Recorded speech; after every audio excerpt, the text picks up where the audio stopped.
inside and climate controlled with 24-hour access and security. Our leases run month to month, so you're not locked into a long-term commitment, giving you the flexibility to move your belongings out the minute you purchase your new home.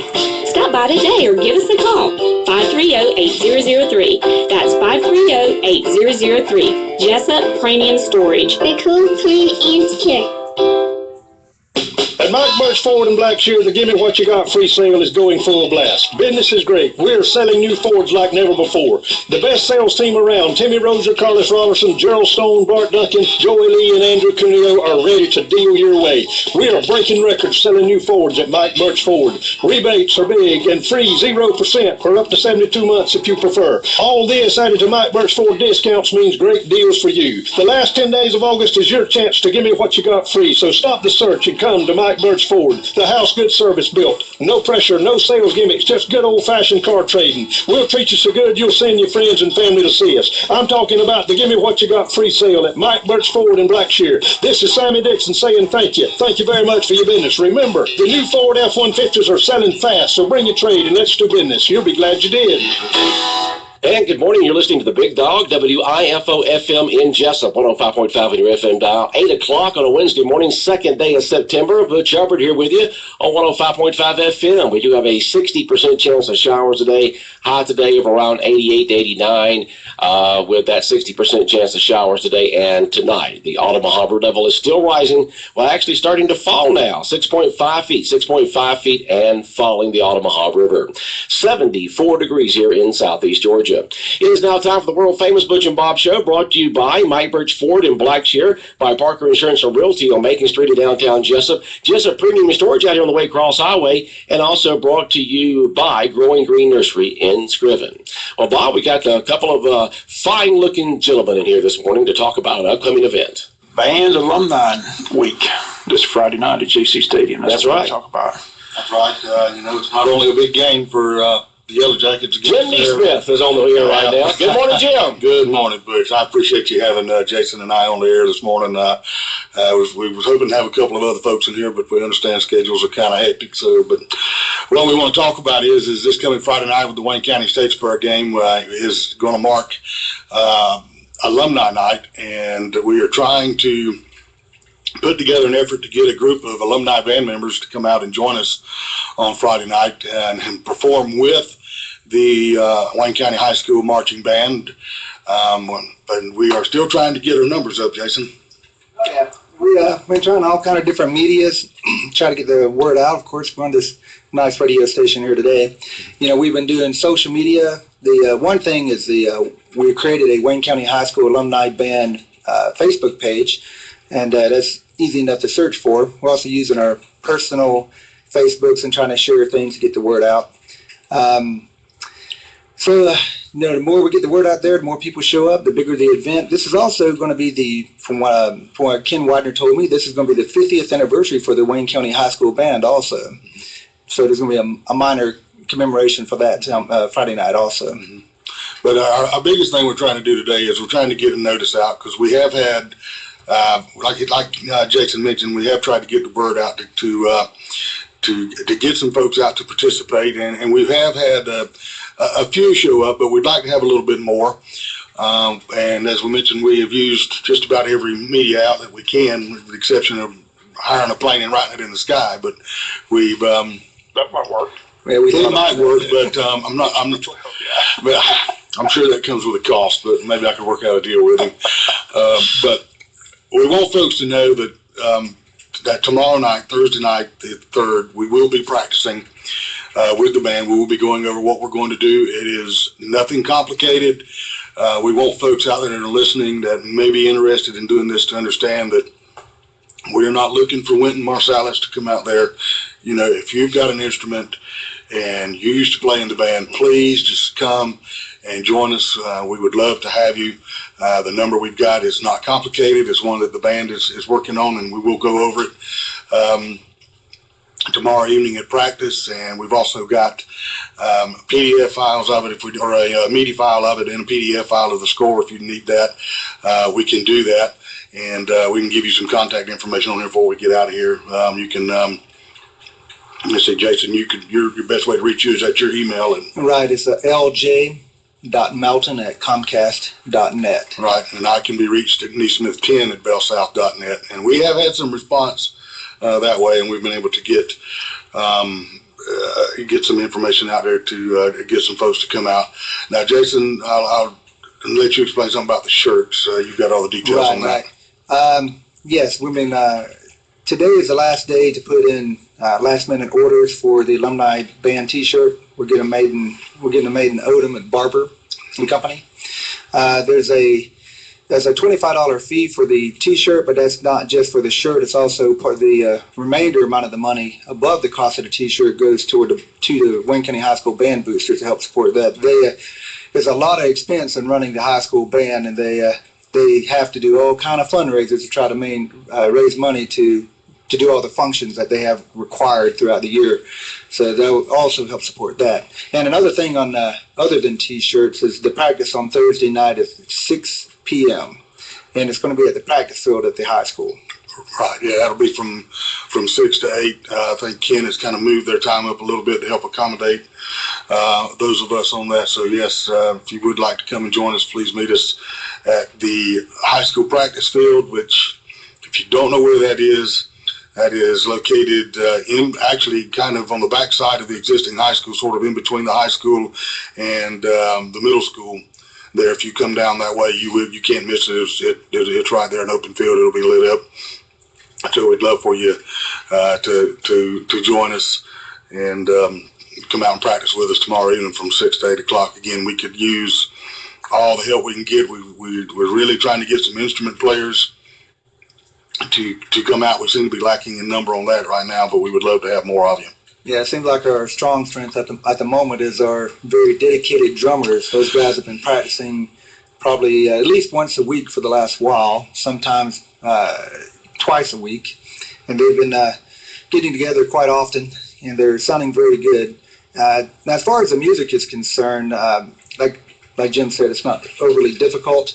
But even if you don't quite get it, you will be playing along in conjunction with the high school band. So if you're haven't dusted your instrument off in a long time, I know some of you guys, I graduated in 82, and there's a lot of people who haven't picked up their instrument probably since then. I know we had at least one person graduate, more than one person who's graduated before I did, who are showing up.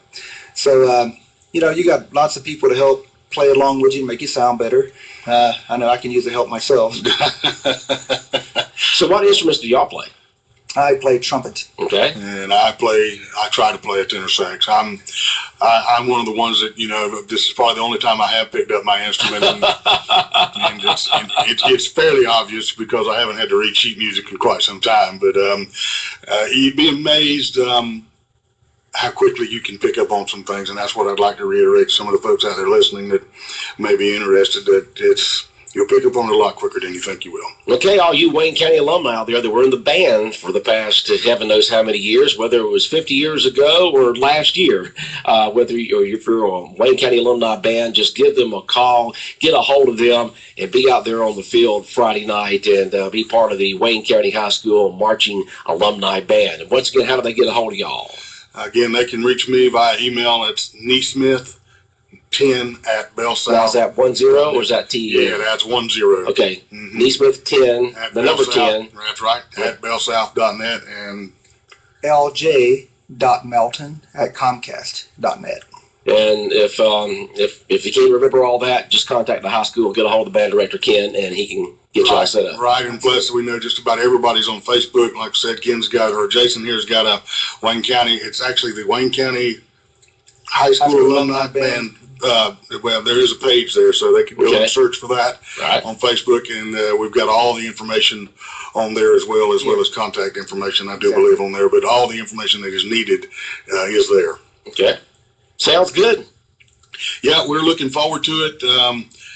We were sitting here trying to remember how long this has actually been going on, and we really needed some other folks in here for the historical purposes of it. But this is the third year I can remember doing it in a row. I remember 2 years ago we did it, and that seemed to be the first time we've done it in quite some time. I know that it had been done previously when Beth Taylor was here, but I do not know the years John on that. Williams. Right, yeah, and John Williams, and this is sort of this is actually done as a commemoration to John as well, because he put in a lot of hard working hours with the band members, and heaven knows, helping his wife out with those majorettes too. He spent a lot of time with them, so it's a good thing to do in memory of someone who gave so much of his time and effort to the band and to all of those who participated.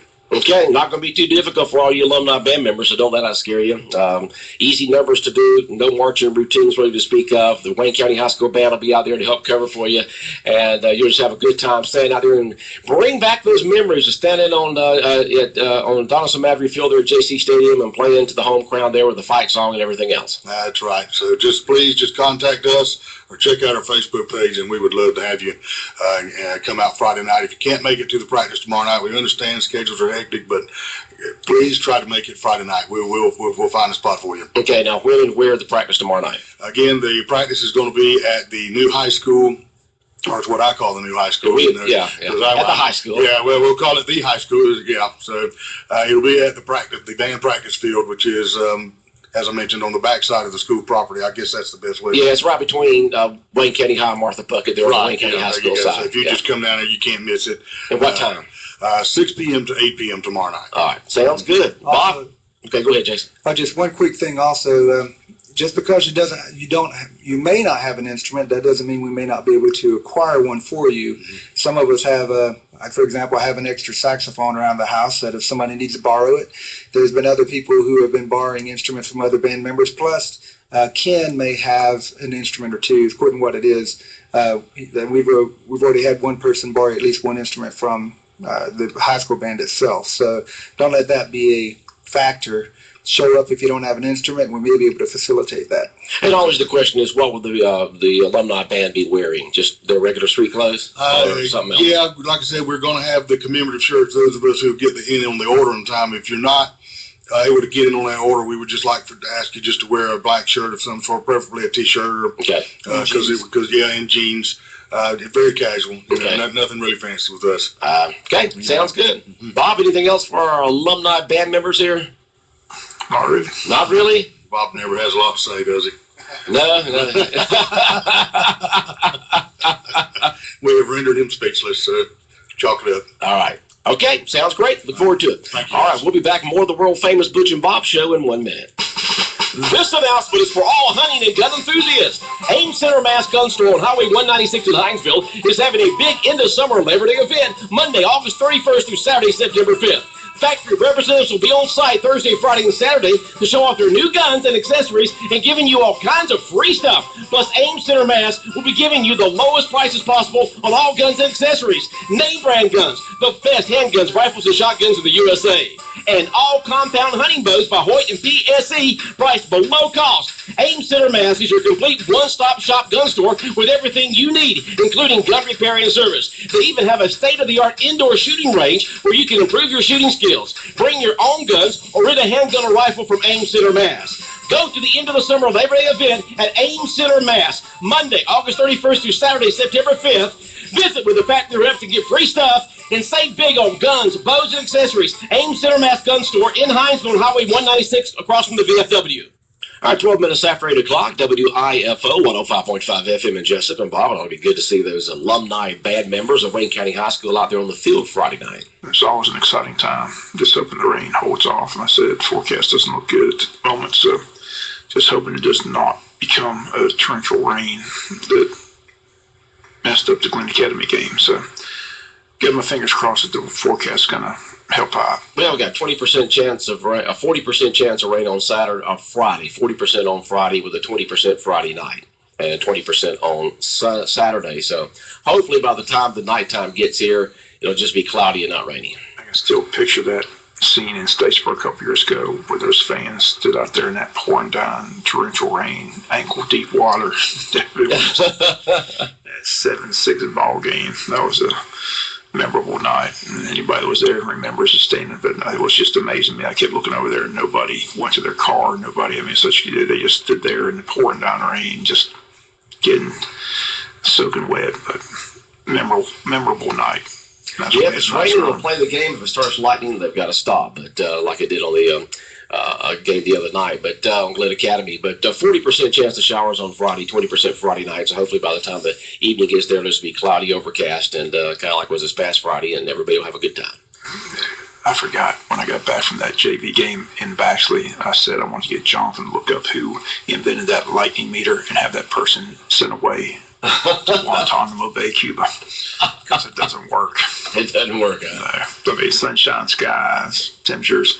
I mean, we could have played the whole game over there in Appleton County, but we had to sit around for about an hour and a half because they said there was lightning in the area, but nobody could see it.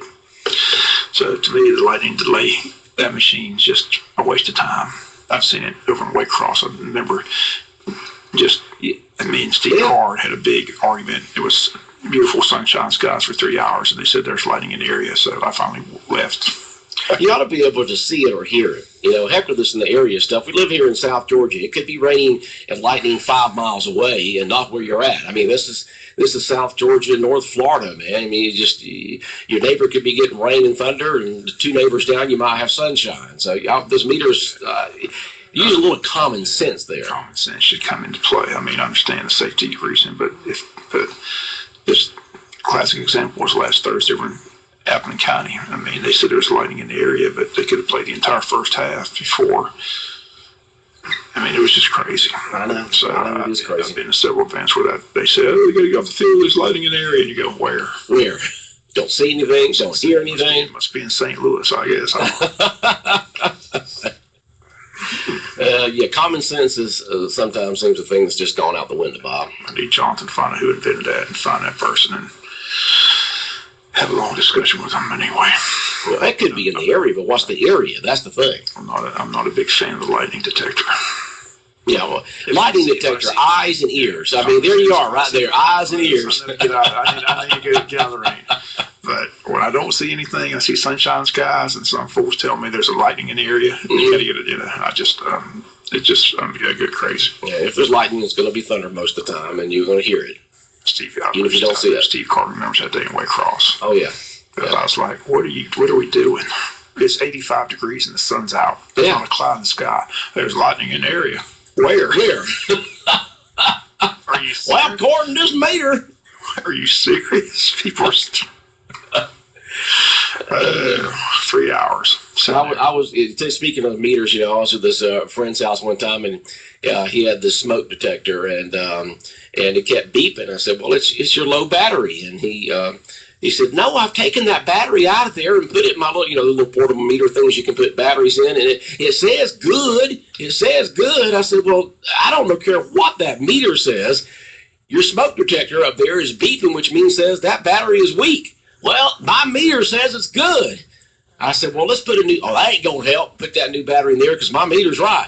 We put the new battery in there. It stopped beeping. So you just can't always go by those kind of things. You got to use common sense a little bit. Common sense. Yeah. A little bit. Well, people are starting to qualify for the city council election coming up in November, and all the incumbents looks like they're going to try to get reelected, except for Ms. Nichols, whose health is not all that well. I understand from what you said, right? They're qualifying in Jessup. Nobody's qualified to know them yet. Nobody knows him yet. Nobody wants the job. Deadline's Friday. That's right. Just want to let y'all know there's an APB out there. Anybody that want to run for city council? Yesterday said no one's come through that's qualified. Not even the incumbents yet, huh? Do they know the qualifying taking place this week? Well, I see that William Booker Harvey's going to be running for Geneva Nichols' position there in District 6 in Jessup. Right now we just have one contested race. That's in District 4. Alan Brown, who ran for mayor last year against David O'Keefe, decided to run for city commissioner against Bobby Tyson in District 4. Against Bobby? Wow. So we only have one contested race thus far. But again, qualifying runs all the way up till Friday at 4:30. We'll have the full list of candidates once they get the whole list. But all the incumbents, as you mentioned, in the city of Jessup have qualified, with the exception of Geneva Nichols, who, her health is not going to allow her to seek re-election. Okay. All right. But the mayor's qualified. His wife had to qualify. He's out of town. So she's able to qualify him. People are probably saying, didn't he just get in there? Yes, he just did get in there, but that was a special election, so he has to go through the regular general election now. Yeah. I'll be shocked if anybody runs against him. Yeah, I think a lot of folks would be, but you never can tell. He's doing a great job. Great job. David. He's doing a good job as mayor. Okay. Breath of fresh air at the city hall meetings. Good guy. Okay.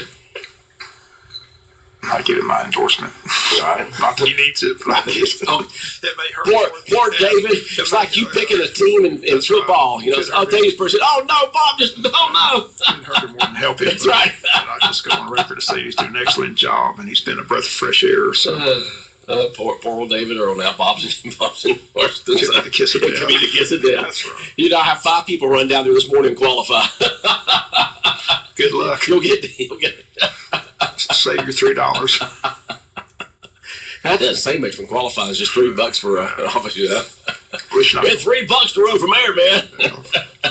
Yeah, here's mine. I got some change in my pocket here. You think with it being such a low cost that everybody would run, you know, what the heck? Just throw $3 out there. You know, like Booker Harvey says, you know, when you put your name on a ballot, you find out how popular you really are. Oh yeah, it can be a humbling experience. They still call it one person Roger Maris because he only got 61 votes. So that's a classic. There's Roger Maris. He got 61 votes. Oh boy. All right. So you know. It will humble you for sure. Oh yeah. Well, hopefully everything will go fine. Odom will get some folks qualified, at least for each one of the positions. I said they qualify in Odom. You know, I don't know what I should ask that question. If nobody qualifies, what happens? Well, you know, they got the Friday, Bob. You know, everybody waiting, jockeying, seeing who's gonna enter and that kind of stuff. You know. I just don't understand people wait for the last minute. I say it all the time. If you're going to run. You know, get your name out there, get going. You know, show me you want the job.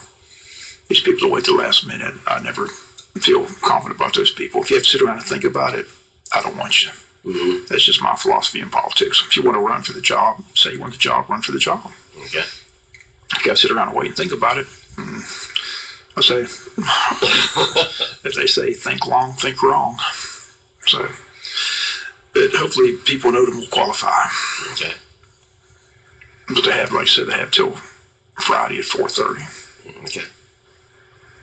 All right. Anything else going on with the city council meeting? A new animal ordinance, right? Ordinance, you know, a lot of people on hand for that, but you know, it's available at City Hall if you want to go look at it. Basically, they're just taking state law and you know, they're basically just strengthening up their ordinance to give them some teeth. Apparently, they didn't have any teeth to enforce people that aren't abiding by the law. So that's basically what the city attorney did. He took the old ordinance and tuned it up and put in ordinance form, and it's 45 pages long, but basically deals with vicious dogs and all kinds of feral things. Cats. I mean, okay, yeah, just things to make safe for the public. There's just a lot of issues, but our people are on hand and they got a copy of the ordinance, and they said if there's any concern or they have anything they want to discuss, like I said, it won't be in law until the second reading, which will take place on September 15th. So if you want to go by and look at the ordinance, read the ordinance. If you have any concerns, city manager said contact him. He'll pass those concerns along to city commissioners, and then they'll address it before they pass the second ordinance on September 15th. But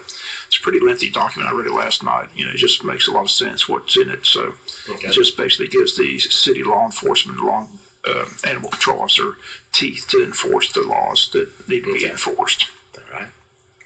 And apparently there's a lot of, that utilities ordinance was interested, and they had the water department there, and apparently people pile trash on their water meters where they can't read the water meters, and they put trash over fire hydrants that they can. So they're they're getting serious about that. So if you're doing that, be aware that that's going to cost you big time. Yeah, that just doesn't make sense. I mean, I've got my water meters out in my front yard there, and it gets sand on it quite a bit. And when I'm out there, walking the dogs, I'll walk over to it and try to move some of the sand off of it so you can see it real well.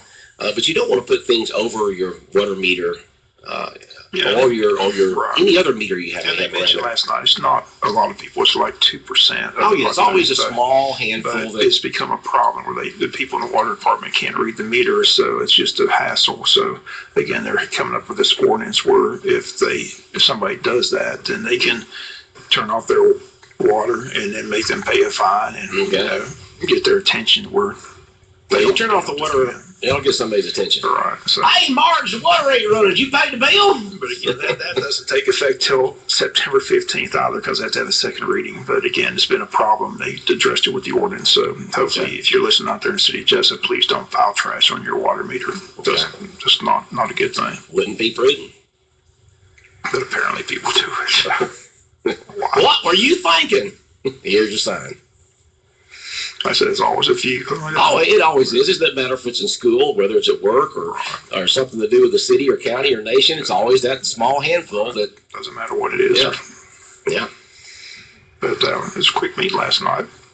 I think Doug Lewis, the chief deputy, said these are shorter than it once knowed them. I said, well, the mayor's not here. So the mayor wasn't there, huh? Ricky Rich did a good job running the meeting. Way to go, Ricky. It was a 30-minute meeting, which is news media loved it. Those are the kind of meetings we like. Let's get it out, get it done. Right.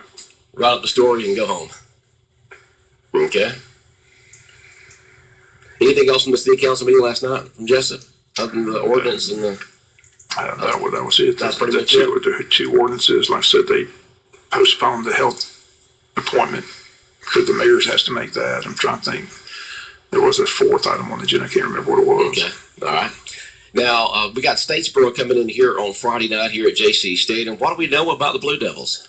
Well, they struggled last year, and they got an excellent coach in Steve Pennington's won a state championship over there. But the last couple of years, their talent level has been down. But they went 2-8 last year, first time in school history since 1939. I think they have 2 wins, so they're trying to bounce back. But they're just going to line up, try to run it down your throat. As Jody Groom says, you know what they're going to do. The question is, can you stop it?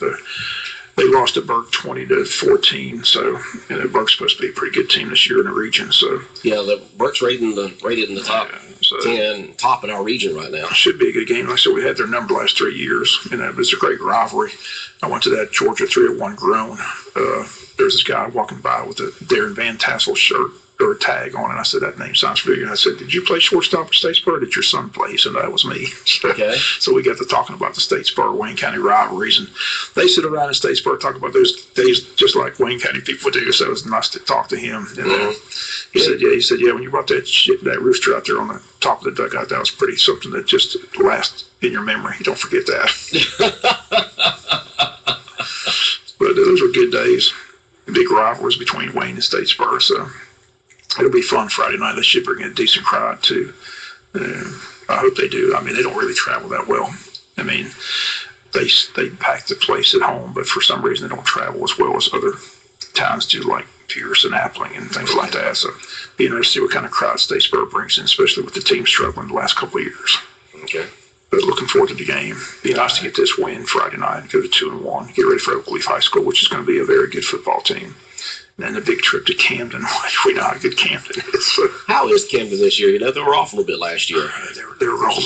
They are rolling. They're rolling. Okay. Yeah, they're back. They're like Arnold Schwarzenegger. They're back. They're back. Okay, they're back. They're going to be they lost their coach and got a new coach last year. They were off a little bit, but you said they're back this year. Yeah, okay. They're back. Okay. They're going to be awfully good. All right. Well, any other words of wisdom this morning here on the world famous Butch and Bob Show? Anything in your mind, Bob? Just get ready for football Friday. Can't wait. Football Friday. Yeah. Okay. Wayne County Statesboro. Got college football tomorrow night. A reminder, Georgia Tech plays tomorrow night in their opener. So we'll have that game tomorrow on Big Dog Country FM 105, taking on Alcorn State. Okay. And the Braves game today is going to be in our AM station, AM 1370 The Buzz. Yeah, it's a noon game today, so you'll listen to it on our AM station, AM 1370 The Buzz. All right, Bob, have a good day. All right, the world famous Butch and Bob Show brought to you by Mike Birch Ford in Blackshear, by Growing Green Nursery in Scriven on Stanfield Road, just off of 9 Run Road. Also brought to you by Jessup Premium Storage out here on the Waycross Highway, and by Parker Insurance and Realty, located on Macon